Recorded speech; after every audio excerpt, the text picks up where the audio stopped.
बात कर लेते हैं एटमॉस्फेयर की। चलिए एटमॉस्फेयर को और अच्छे से देख लेते हैं। ठीक है, क्लियर। तो ये है मेरी अर्थ। क्या है मेरी? ये मेरी अर्थ है। ठीक है, ये है मेरी अर्थ। और अर्थ के चारों ओर क्या है? ढेर सारी एयर है। क्या है? ये ढेर सारी एयर है। ठीक है, जैसे जैसे आप इस सरफेस से हाइट पे पहुंचते जाएंगे ये एयर क्या होती जाएगी? आपको कम होती चली जाएगी। इसीलिए मैंने बताया कि आपके जो पहाड़ी इलाके होते हैं उनमें खाना क्या होता है? देर से पकता है या कच्चा रह जाता है। क्यों? क्योंकि एटमॉस्फेरिक प्रेशर कम होता चला जाता है। अब इस यदि मैं बात कर लूँ, चलिए एटमॉस्फेयर के बारे में बात कर लेते हैं। तो एटमॉस्फेयर में सबसे पहले आपको मैं पृथ्वी के पूरे स्ट्रक्चर की बात करते हैं। ये है हमारी पृथ्वी, नारंगी के आकार की। कैसी? ये है, ये मेरे पोल्स कहलाते हैं। ये नॉर्थ पोल, ये साउथ पोल। ठीक, और ये मेरी कहलाती है भूमध्य रेखा। क्या कहलाती है? ये मेरी भूमध्य रेखा कहलाती है। क्या कहलाती है? भूमध्य रेखा। ठीक है, और ये मेरा पोल्स है। तो यहाँ पे पृथ्वी क्या है? यहाँ पे पृथ्वी की यदि बात की जाए तो ये 12,714 किलोमीटर का व्यास रखती है पोल्स में। ठीक, वहीं पे यदि भूमध्य रेखा में देखा जाए तो इसका व्यास क्या है? 12,756 किलोमीटर डाया है, यानी व्यास है। तो पृथ्वी कैसी है? मेरी चपटी है, नारंगी के आकार की है। कैसी है? चपटी हुई है। यानी यदि मैं बात करूं तो पृथ्वी की जो ओवरऑल रेडियस है, इन दोनों को जोड़कर डिवाइड बाई 2 करिए तो आपको मिल जाती है 6,371 के आसपास। कितनी? ये है आपकी लगभग इतने किलोमीटर की रेडियस है आपकी पृथ्वी की। ठीक है, फिर पृथ्वी के अंदर यदि बात करें, यदि आप पृथ्वी के अंदर की स्ट्रक्चर की बात करना चाहते हैं तो उसको भी देख लेते हैं। तो जरा चेक करिए पृथ्वी के अंदर क्या है। यदि मुझे देखना है तो मुझे क्या करना पड़ेगा? खुदाई करनी पड़ेगी। पर अभी क्या आप 6,371 किलोमीटर की खुदाई कर लेते हैं? नहीं। आप अभी तक मैक्सिमम यदि कहीं पे खोदा गया है तो 12 किलोमीटर गहरी टनल खोदी गई हो, वो भी आर्कटिक सागर में। कहां पे? आर्कटिक ओशियन में 12 किलोमीटर की लंबी, सबसे लंबी टनल खोदी गई है। यानी आपको सिर्फ 12 किलोमीटर की खुदाई की है आपने, और आपको जानकारी कहाँ की लेनी है? 6,371 किलोमीटर गहरा ये पृथ्वी का ये हिस्सा आपको जानना है कि इसके अंदर क्या है। तो इसकी स्ट्रक्चर को जानने के कई तरीके हैं। एक तो आपको क्या दिखाई देता है? टेम्परेचर का। क्या दिखाई देता है? टेम्परेचर। यदि आप 32 मीटर पृथ्वी के नीचे जाते हैं तो आपको पता चलता है कि 1 डिग्री सेंटीग्रेड टेम्परेचर बढ़ जाता है। हर 32 डिग्री सेंटीग्रेड नीचे जाने पर आपको 1 डिग्री सेंटीग्रेड टेम्परेचर आपका बढ़ता है। यानी आपको क्या महसूस होता है? यहां से आपको यहां से पता चल जाता है कि अंदर पृथ्वी क्या है, नीचे जाने पर पृथ्वी का टेम्परेचर बढ़ रहा है। यानी पृथ्वी में अंदर क्या है? बहुत सारी हीट भरी हुई है। ठीक, दूसरी चीज जो दिखाई देती है डेंसिटी। क्या होती है? जैसे जैसे आप खुदाई करते जाते हैं आपकी डेंसिटी भी क्या करती जाती है? इंक्रीज करती जाती है। क्या होती जाती है? आपकी डेंसिटी में भी इंक्रीमेंट होता जाता है। तीसरी चीज आपको क्या मिलती है? जब आपका लावा निकलता है। क्या निकलता है? लावा या मैग्मा निकलता है। कहां से? वॉल्केनो से। कहां से? वॉल्केनो से, या क्या ज्वालामुखी जब फटते हैं तो उस समय क्या निकलता है? आपका लावा या मैग्मा निकलता है। वो किस फॉर्म में होता है? ये मैग्मा लिक्विड फॉर्म में है। किसमें है? लिक्विड फॉर्म में है। इसका मतलब यहां से भी पता चलता है पृथ्वी के सेंटर में हीट है, और साथ में जो मैटर है वो किस फॉर्म में है? मैटर हमारा लिक्विड फॉर्म में है। इतनी जानकारी आपको ये 3 चीजों से मिल जाती है। लेकिन क्या इतनी जानकारी से आप संतुष्ट हैं? नहीं। आपको सबसे ज्यादा जानकारी जो पृथ्वी के इंटरनल स्ट्रक्चर के बारे में मिलती है वो देता है आपका अर्थक्वेक या भूकंप। क्या? अर्थक्वेक या भूकंप के दौरान मिलती है। किसके दौरान मिलती है? अर्थक्वेक या भूकंप के दौरान। ठीक है, अर्थक्वेक या भूकंप को किससे नापते हैं? सिस्मोग्राफ से नापा जाता है। किससे नापा जाता है? सिस्मोग्राफ से नापा जाता है। किससे? अर्थक्वेक या भूकंप को नापा जाता है आपके सिस्मोग्राफ से, और भी किसमें? रिक्टर स्केल में। किसमें? रिक्टर स्केल में। किस पे? आप कभी सुनते हैं भूकंप आया तो 7 रिक्टर पैमाने की तीव्रता पे था, 6 रिक्टर पे। तो वो क्या है? सिस्मोग्राफ से नापा जाता है। और ये रिक्टर क्या है? एक तरीके की स्केल है जो उसको मीजर करती है। क्लियर? ठीक है, तो इस अर्थक्वेक में आपको सबसे ज्यादा जानकारी मिलती है आपके पृथ्वी के अंदर क्या, क्यों? क्योंकि यहां पे 3 तरीके की तरंग आती है, primary, secondary and long wave. ये प्राइमरी वेव्स कहलाती हैं। क्या कहलाती हैं? भूकंप के दौरान निकलने वाली ये प्राइमरी वेव्स हैं। ये आपकी सेकेंडरी वेव्स कहलाती हैं और ये आपकी लॉन्ग वेव्स कहलाती हैं। ठीक है, प्राइमरी वेव सबसे तेज चलती है, 8.8 किलोमीटर पर सेकेंड के हिसाब से इनकी स्पीड होती है और ये सॉलिड, लिक्विड एंड गैस तीनों मीडियम में चल सकती है। सॉलिड, लिक्विड और गैस तीनों मीडियम में चल सकती है। वहीं यदि बात करें सेकेंडरी वाली की, तो सेकेंडरी इससे कम चलती है, 4 किलोमीटर पर सेकेंड के हिसाब से चलती है और ये सिर्फ और सिर्फ सॉलिड और लिक्विड मीडियम में ही चल सकती है, गैस मीडियम में नहीं चलती। ठीक, इसी तरीके से आपका जो लॉन्ग वेव्स है ये और धीमी चलती है, 2 किलोमीटर पर सेकेंड के हिसाब से चलती है और ये सॉलिड, लिक्विड, गैस तीनों में चलती है। और इन तीनों वेव्स में सबसे खतरनाक कौन है जानते हैं? ये आपकी लॉन्ग वेव्स है। क्यों? क्योंकि ये जिगजैग मोशन में मोशन करती है और सरफेस को पकड़ के चलती है। ये जिगजैग मोशन में ट्रेवल करती है और सरफेस को पकड़ के चलती है और यही वो वेव्स है जो क्या करती है? आपके धरातल को कंपन कराती है और आपके धरातल को हिलाती है, जिससे बड़ी बड़ी बिल्डिंगें भी क्या होती हैं? धड़ाम से नीचे पहुंच जाती हैं। जबकि आपकी प्राइमरी वेव बिल्कुल स्ट्रेट, सीधी रेखा में गति करती है, जबकि ये सेकेंडरी वेव आपकी वक्राकार पाथ में, किसमें? वक्राकार, कर्वीलिनियर मोशन जनरेट करती है। जबकि ये है जो जिगजैग मोशन में चलती है और आपको क्या करती है? पूरा हिला के चला देती है। ठीक, तो सबसे ज्यादा जानकारी आपको अर्थ के इंटरनल स्ट्रक्चर की कहां से मिलती है? आपको अर्थ के इंटरनल स्ट्रक्चर की जो बेहतरीन जानकारी मिलती है वो आपको भूकंप के दौरान मिलती है। और क्या मिली है आपको आज तक जानकारी, उसके बारे में बात करते हैं। ठीक है, तो अर्थ के स्ट्रक्चर में यदि बात करें तो ये इसको 3 पार्ट्स में बांटा गया है। किसमें? 3 पार्ट, मेन पार्ट में बांटा गया है।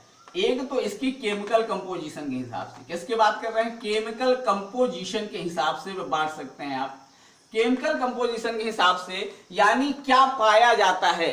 ठीक, तो सबसे ऊपर पाया जाता है आपका सियाल। यानी सियाल का मतलब क्या? यहां पे आपको सबसे ज्यादा सिलिका और एल्यूमिनियम मिलते हैं। क्या मिलते हैं? सिलिका और एल्यूमिनियम मिलते हैं। ठीक है, दूसरा यहाँ पे सियाल के बाद होता है सीमा, यानी दूसरी लेयर देखी जाए तो सबसे ज्यादा मिलता है सिलिकॉन और मैग्नीशियम। ठीक, मैग्नीशियम। और तीसरी जो लेयर है, सेंट्रल लेयर है, इसे नाइफ, यानी यहां पे पाया जाता है निकेल और आयरन। ये तो केमिकल कंपोजिशन के हिसाब से बात हो गई। किसके हिसाब से बात हो गई? केमिकल कंपोजिशन के हिसाब से बात हो गई। ठीक है, क्लियर? ये लगभग आपके 100 किलोमीटर के रेंज में है और ये आपको 1000 तक के उसमें मिलता है। ठीक, और ये कंपोजिशन आपको सेंटर तक 6371 तक मिल जाती है। क्लियर? तो ये तो हो गई हमारी किसकी? केमिकल कंपोजिशन के हिसाब से। दूसरा जो क्लासिफिकेशन किया गया है वो स्ट्रक्चर के आधार पे किया गया है। किसके आधार पे? डेंसिटी डिफरेंस के आधार पे या स्ट्रक्चर के आधार पे। तो यहाँ पे इसको कहते हैं, सबसे ऊपरी लेयर को कहते हैं क्रस्ट, बीच वाली लेयर को हम कहते हैं मेंटल और इसको कहते हैं क्रूड। क्या कहते हैं? क्रूड। जो क्रस्ट है आपकी, यहाँ पे जो डेंसिटी है अर्थ की, डेंसिटी का मतलब क्लियर है? डेंसिटी का मतलब क्या होता है कि आपके पर यूनिट वॉल्यूम में आपने कितना मास कैप्चर कर रखा है। डेंसिटी क्या होती है? मास अपॉन वॉल्यूम, यानी पर यूनिट। यदि मान लीजिए ये आपका लोहे का टुकड़ा है, क्या है? लोहे का टुकड़ा है, मान लीजिए जो 1 मीटर लंबा है और ये 5 सेंटीमीटर मान लीजिए, तो एक ये आयरन रॉड है, वहीं पे ये आप मान लीजिए 1 मीटर लंबी ही जगह और 5 सेंटीमीटर में यहाँ पे आपने रुई भर दी। क्या भर रखी है? कॉटन या रुई भर रखी है। तो आप उठा करके देखेंगे तो आपको क्या मिलेगा? आयरन ज्यादा भारी है कंपेरिजन टू रुई। उसी जगह पे, उतनी ही जगह पे आपने रुई भर रखी है, उसी जगह पे आपने और लोहा ले रखा है, तो कौन ज्यादा भारी मिलेगा? आपको आयरन ज्यादा भारी मिलेगा। क्यों? क्योंकि आयरन की डेंसिटी ज्यादा है। डेंसिटी मतलब क्या हो जाता है? Per unit volume. उसी जगह पे कौन ज्यादा मास रखेगा, जितना ज्यादा मास होगा उतनी ज्यादा आपकी डेंसिटी होती है। क्लियर?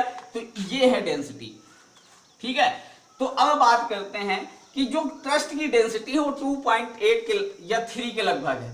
ठीक, फिर यहां से फिर क्या होता है, ये एक बीच में जब डेंसिटी चेंज होती है तो इसको हम कहते हैं मोहोबोरिक डिसकंटिन्यूटी। इसके बीच में एक डिसकंटिन्यूटी तुरंत डायरेक्टली ये 2.3 से, और ये बीच में क्या आता है मेंटल में जो डेंसिटी है वो लगभग 10 के आसपास है, 10 से 11 के।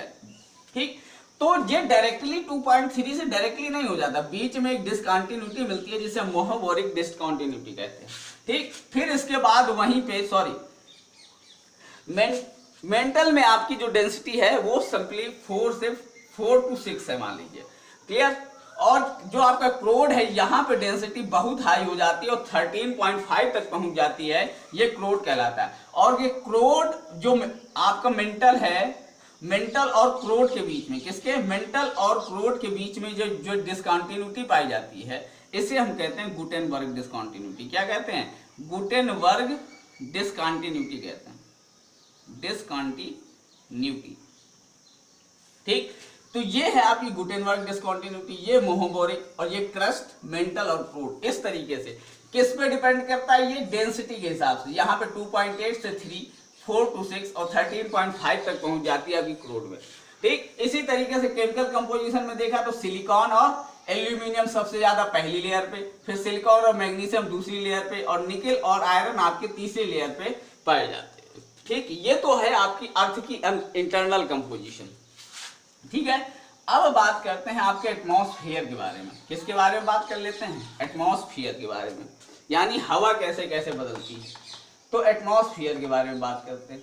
तो आपका क्या है, यहाँ पे आपके पोल्स हैं, नॉर्थ पोल, साउथ पोल्स, और यहाँ पे पृथ्वी ज्यादा चौड़ी है आपकी भूमध्य रेखा पे। ठीक है, ये भूमध्य रेखा है। पोल्स में आपको पता है हर समय क्या रहती है, बर्फ रहती है। यहाँ पे आपका क्या है, बर्फ है, और ये हिस्सा चौड़ा होने के बाद, और साथ में आप ध्यान रखिए कि ये आपके ऊपर की, ये क्या कहलाती है, कैंसर, कर्क रेखा कहलाती है, और ये कहलाती है आपकी मकर रेखा। ठीक, तो सूरज हमेशा पूरे 12 महीने इसके बीच में चलता है। इन 3 लाइन, भूमध्य रेखा, ये क्या है, इक्वेटोरियल लाइन या भूमध्य रेखा, इक्वेटोरियल, या इसी को कहते हैं भूमध्य, और ये क्या है, कर्क रेखा, और ये आपकी मकर रेखा है। तो सूरज 12 महीने यहां से यहां चलता है, यानी निश्चित तौर पे सबसे ज्यादा सूरज कहां पे रहता है, आपके इक्वेटोरियल हिस्से में रहता है। यानी यहां पे आपके पास क्या होगी, यहां पे आपके पास क्या है, गर्मी है। क्या है, आपको यहां पे गर्म है क्योंकि सूरज है, और यहां पे आपकी क्या है, बर्फ पड़ी हुई है। क्या है, बर्फ। ठीक, अब आपको पता है कि यदि किसी चीज, यदि मान लीजिए यहाँ पे एयर भरी हुई है, ठीक है, यहाँ पे एयर भरी हुई है, और यदि आपने इसको गर्म कर दिया, ठीक, यदि इसको आप गर्म करना शुरू करेंगे, या किसी भी लिक्विड की बात कर लीजिए, यदि मान लीजिए वाटर भी भरा हुआ है किसी बर्तन में, और यदि उसे आपने गर्म करना शुरू किया, तो क्या होता है कि जो ऐसे ही यदि मान लीजिए जो लिक्विड सबसे पहले होगा वो क्या होगा, गर्म होगा, उसकी डेंसिटी क्या हो जाती है, जब गर्म होता है, जैसे आपका टेम्परेचर इंक्रीज करता है, आपकी उस चीज की डेंसिटी क्या कर जाती है, कम हो जाती है। और यदि ये डेंसिटी कम हो जाएगी तो ये क्या हो जाएगा, ऊपर उड़ जाता है। जो गर्म पार्टिकल है आपका क्या है, डेंसिटी कम हो गई, वो ऊपर उड़ जाता है, और ठंडा पार्टिकल आपके क्या हो जाते हैं, उसकी जगह को नीचे। इसी तरीके से सेम, यदि सूरज इक्वेटोरियल प्लेन पे है, यदि सूरज आपका इक्वेटोरियल प्लेन पे है, यहाँ पे क्या है, गर्मी है, यहाँ पे आइस है। ठीक, तो यहाँ पे क्या हो जाएगा, यहाँ पे गर्म होने के बाद एयर यहाँ से ऊपर उठना शुरू कर देगी, और यदि एयर ऊपर उठना शुरू करेगी तो ये ठंडी, यहाँ पे क्या है, ठंडी हवा है, वो ठंडी हवा इसकी जगह को भरने के लिए इधर की ओर आना शुरू कर देगी। ठीक, क्लियर।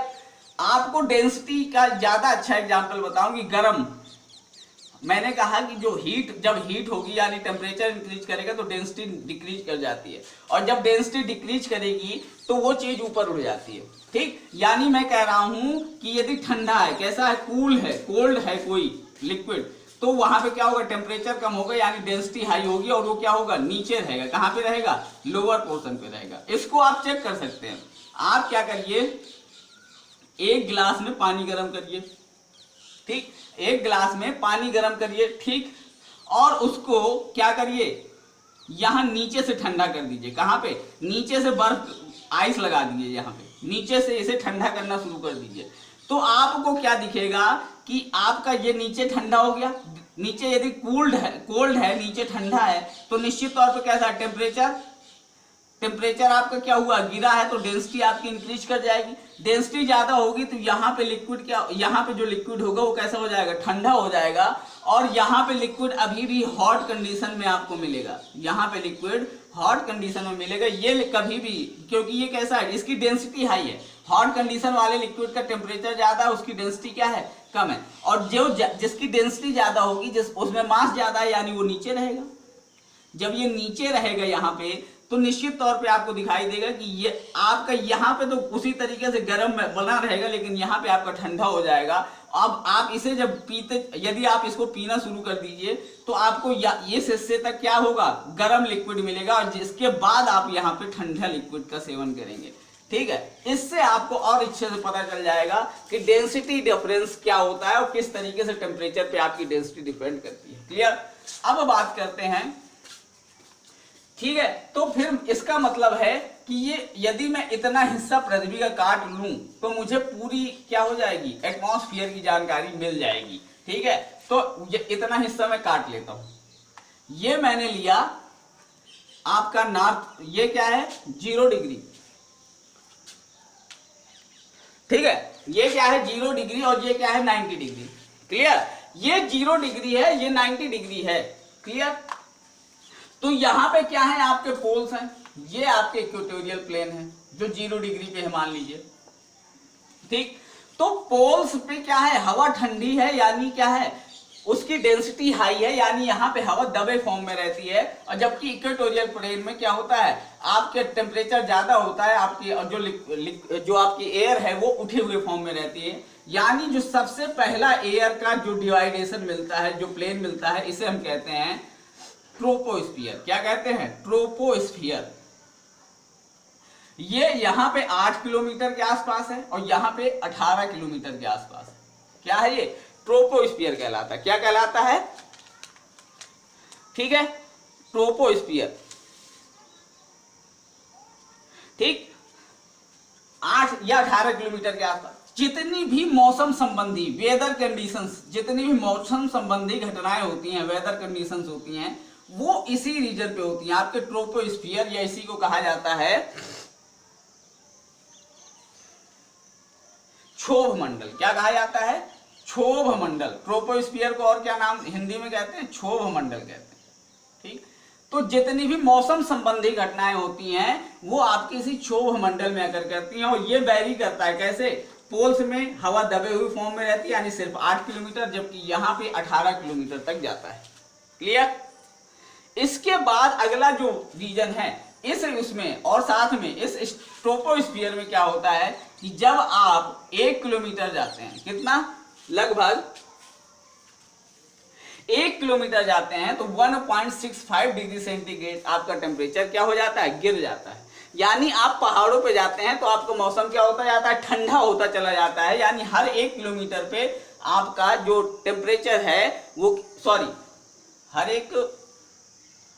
इस तरीके 165 मीटर पे 1 डिग्री सेंटीग्रेड टेम्परेचर, यानी 1 किलोमीटर में आपका लगभग 1.65 डिग्री सेंटीग्रेड टेम्परेचर क्या हो जाता है, गिर जाता है, जैसे जैसे आप हाइट में बढ़ते हैं। ये तो होता है आपके क्षोभ मंडल में। लेकिन क्षोभ मंडल के बाद जो अगला हिस्सा बनता है उसे हम कहते हैं स्ट्रेटोस्फीयर। क्या कहते हैं, स्ट्रेटोस्फीयर, या क्या कहते हैं इसे, स्ट्रेटोस्फीयर कहते हैं। और इसे क्या नाम दिया जाता है, समताप मंडल कहा जाता है। क्या कहा जाता है, समताप मंडल। यानी यहाँ पे क्या है, तापमान एक जैसा रहता है। कैसा, टेम्परेचर कैसा है, कांस्टेंट रहता है। इस हिस्से में आपका टेम्परेचर ज्यादा वेरी नहीं करता। इसीलिए ये जो स्ट्रेटोस्फीयर है, यहाँ पे आपके क्या, एरोप्लेन उड़ाने के लिए अच्छी कंडीशंस होती हैं। जो एरोप्लेन या हेलीकॉप्टर्स होते हैं इस हाइट पे उड़ते हैं। ठीक है, क्लियर? और इसी में ही आपको 15 किलोमीटर से, लगभग 15 किलोमीटर से 25 किलोमीटर के बीच, ठीक, इसी में क्या हो जाती है, आपको ओजोन लेयर मिलती है। क्या मिलती है, ओजोन लेयर मिलती है। क्लियर। ये ओजोन लेयर क्या करती है, ओजोन लेयर आपके हाई क्या करती है, इसके बारे में अभी बाद में बात कर लेंगे, ठीक है। क्लियर। आपको यहाँ पे ओजोन लेयर मिल गई और साथ में सप्ताह मंडल में क्या होती है कंडीशन, आपके हेलीकॉप्टर या एरोप्लेन बहुत अच्छे उड़ते हैं, ठीक। इसके बाद आता है मध्य मंडल, क्या आता है, मध्य मंडल या मीसोस्फीयर, मीसोस्फीयर या बात करें मध्य मंडल की, ठीक। क्या आता है, मध्य मंडल। तो इस मध्य मंडल में क्या है, यह लगभग आपका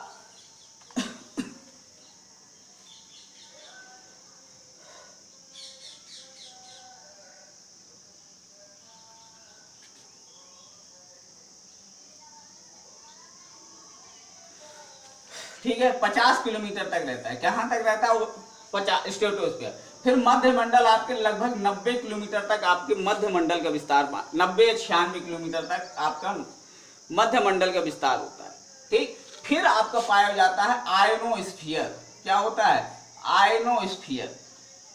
आयनोस्फीयर ये वो रीजन है जहां ढेर सारे आयंस हैं, क्या है, आयंस है।